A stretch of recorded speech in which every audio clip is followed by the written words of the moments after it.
चपाती भाकरीवर खाण्यासाठी आपण पालकची सुकी भाजी बनवणार आहोत। भाजी बनवण्यासाठी पालक स्वच्छ धुवून बारीक कापून घेतली आहे। पालकसाठी 3 मिरच्या, 5-6 लसूण पाकळ्या ठेचून घेतल्या आहेत खलबत्त्यामध्ये। फ्राय पॅनमध्ये 1 चमचा तेल घेतले, त्यामध्ये 1 चमचा जिरे, पाव चमचा राई टाकल्या, चिमूटभर हिंग टाकलं आणि त्याची फोडणी दिली। फोडणी दिल्यानंतर त्यामध्ये आलं आणि लसूण ठेचलेला आहे तो घातला।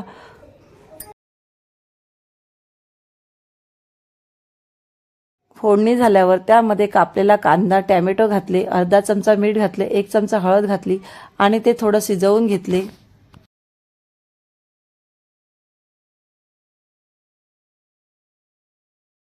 कांदा टोमॅटो शिजल्यानंतर त्यामध्ये कापलेला पालक घातला। पालक परतून घेतला। पालक शिजवताना झाकण ठेवू नये, कारण पालकामधून पाणी बाहेर निघते। पालक शिजल्यानंतर त्यामध्ये 4-5 चमचे शेंगदाण्याचा कूट घातला।